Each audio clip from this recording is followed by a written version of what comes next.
Thank you for clicking. In this video, I would like to discuss if telling students to behave in class is white supremacy or not. My name is Dr. Samurai.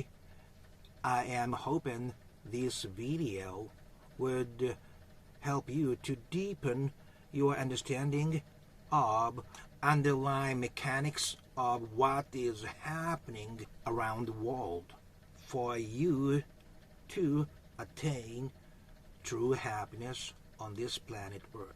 As usual, I would provide you some basic information in the first half and then like to move on to our main discussions in the latter half. Are you ready? Okay, let's start. Whether telling students to behave in class is white supremacy or not. Actually, this topic is based upon an article uploaded September 16th, 21 by Mr. Matthew Miller for Washington Examiner. And the title says, High School Teacher Says Telling Students to Behave in Class is White Supremacy. The article says one Virginia high school teacher posted a TikTok video about this. There may be an acronym, PBIS, which stands for Positive Behavioral Interventions and Supports, which is used in a Virginia public school to support positive academic behavioral outcomes for all students, PBIS. And she says this PBIS is white supremacy. And she goes, we should ask ourselves, what are those positive behaviors? Making sure that you are sitting quietly and you are in your seat. She says all these things come from white culture. The idea of just sitting quiet and being told stuff, taking things in a passive stance is not a thing that is in many cultures. And if we are positively enforcing these behaviors, we are by extension positively enforcing elements of white culture, which therefore keeps whiteness at the center of white supremacy. Oh, by the way, the teacher was not she, but he. I'm sorry. I know he is a good teacher. And since I haven't experienced and examined what is really going on directly in my eyes, there may be something that are not said in words. You know, those unspoken atmosphere and air.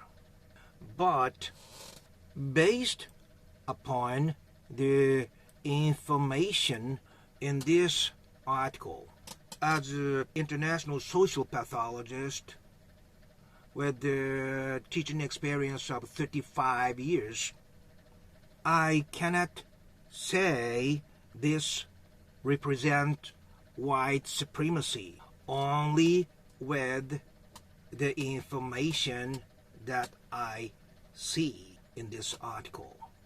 Oh, by the way, if you like this kind of serious social discussions, please click that yellow and green good luck charm logos. I just repeat, I know he is a good teacher and he is standing on his student's side, and probably he would like to teach his subject in a freer environment where students can express themselves without hesitation and can be, more active. That I can tell. But in today's education, sitting quietly in a student's seat and taking in everything that the teacher says is not a good way of teaching. It is an old way of teaching. In other words, it is a lecturing. The teacher is always at the center. Keep speaking. Keep lecturing his knowledge and understanding in one way. And the students listen to it, writing down what he says and what he writes on the blackboard. And when he asks, raise your hand and answer. Things like that. You know what the truth is? It doesn't work. I have taught in America too. I taught English as a second language. What I recognize in the first 15 minutes of the very first class I taught in the United States was that way of teaching, which was highly prevalent in Japan as a traditional way of teaching, doesn't work here in the United States. In order for me to convey something to them and have them learn something, I had to accept their behavioral freedom, so to speak. More clearly, my lecturing, me speaking, me explaining things, me providing new information and new understanding only last 5 minutes. Then I had to shift to having them doing things based upon what I have told them. You understand what I'm saying? I have taught so many classes during my 35-year teaching experience.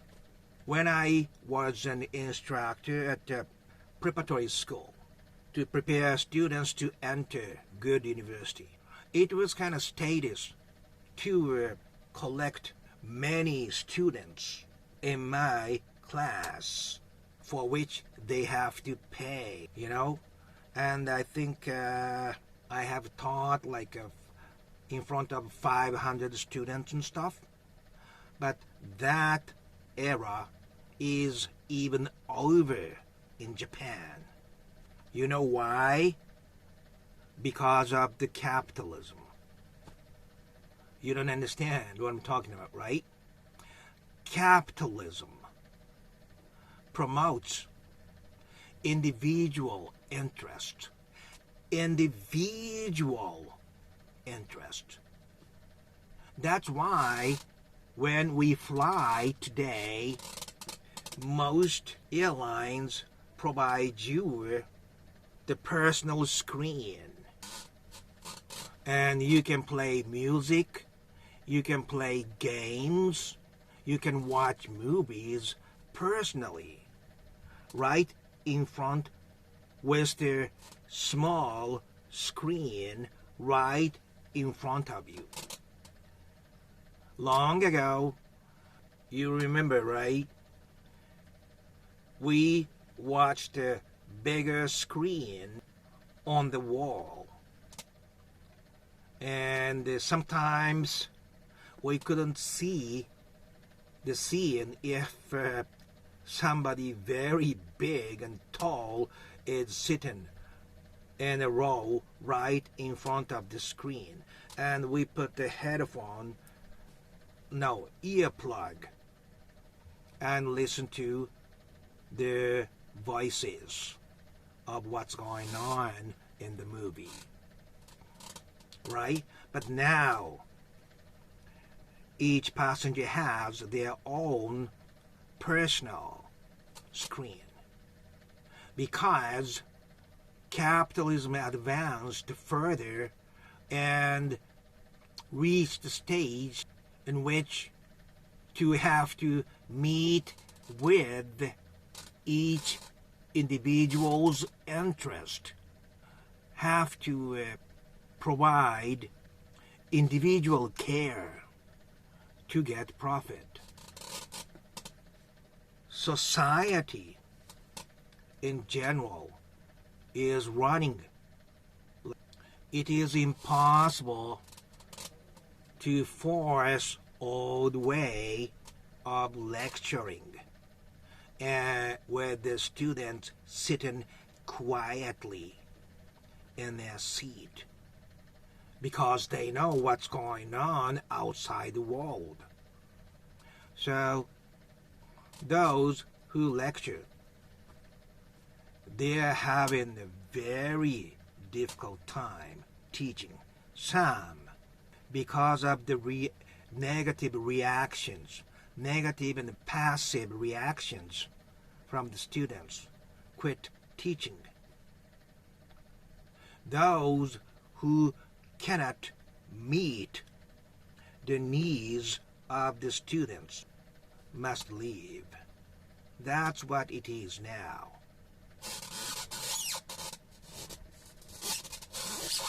And this is the value today.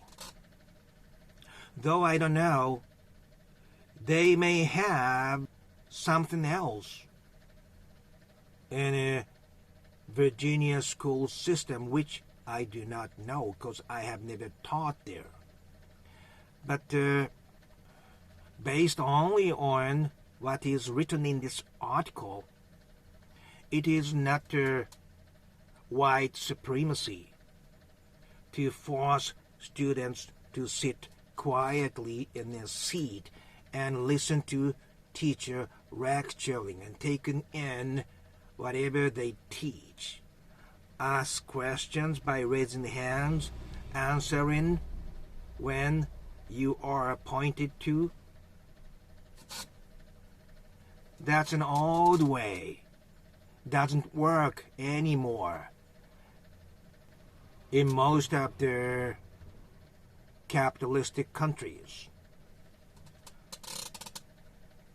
If you want to teach more effectively today, teachers must shift to a more student-centered way of learning, which is called active learning. You will provide them minimum knowledge and understanding and have them be active using that knowledge. Or students learn things by working on some projects on their own. And in that process, they ask teachers, in this kind of case, what should we do? And then teacher teaches official, formal knowledge and understanding that they are needing to complete the project. Teaching must shift from teacher-centered lecturing to student-centered active learning. That is the only way that works effectively with the students today. So, I know he is a good teacher who put up his idea on this TikTok, seeing himself being a white teacher. He cares about students, I can tell, good teacher. But from this limited information that the students sit quietly, take in lectures provided by teacher, is white supremacy? I don't think so. If this is the only thing that he's talking about. More like that is old, ineffective way of teaching. And now teachers all must shift to active learning, in which students are always actively doing something themselves. This is what I'm talking about today. I hope the information I provide you deepen your understanding of what's going on in today's education a little bit. Wherever you are, my friend, on this same small planet Earth during the miraculously same period of time. Okay.